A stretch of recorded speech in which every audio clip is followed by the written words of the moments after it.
लिखने वाले ने क्या खूब लिखा है। जिंदगी जब मायूस होती है तभी महसूस होती है। लोग अकड़ के ऐसे जीते हैं, लोग अकड़ के ऐसे जीते हैं जैसे आबे हयात पीते हैं। जैसे तैसे गुजरने वाली को उम्र कहते हैं, जैसे तैसे गुजरने वाली को उम्र कहते हैं, जिंदगी तो नहीं। हमें तो कब्रिस्तान में जाते हुए भी अस्सलामु अलैकुम कहने की तालीम दी गई है, फिर पता नहीं हम में ये अनाज़िद बेवकूफ़ी कहाँ से आ गई कि हम अक्सर जिंदा लोगों को भी सलाम नहीं करते। थोड़ी देर के लिए कब्रिस्तान जा और खामोशी से बैठ और इन बोलने वालों की खामोशी को देख। सारी जिंदगी इसी फिक्र में गुजर जाती है कि लोग क्या कहेंगे।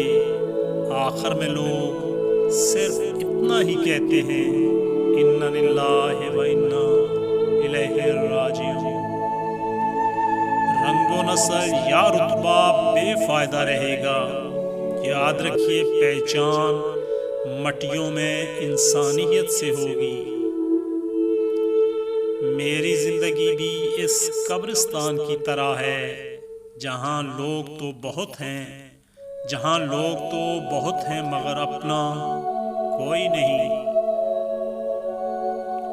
जब कोई बहुत अपना फौत हो जाता है तो फिर कब्रिस्तानों से डर नहीं लगता।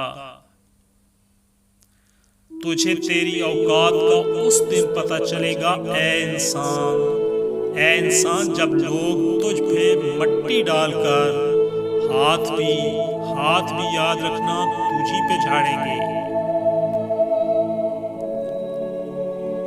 आदमी अच्छा था, ये अल्फाज तब सुनने को मिलते हैं जब समाते इस काबिल नहीं रहती।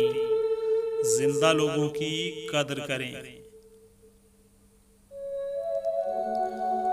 बगैर लिबास आए थे इस जहान में, बस एक कफन की खातिर इतना सफर करना पड़ा।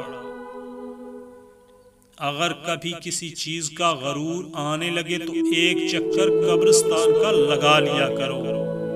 वहाँ आपसे भी बेहतर इंसान मट्टी के नीचे दफन है। मौत जिंदगी की खुद सबसे बड़ी मुहाफिज होती है। मौत जिंदगी की खुद सबसे बड़ी मुहाफिज होती है। गरूर किस चीज पर?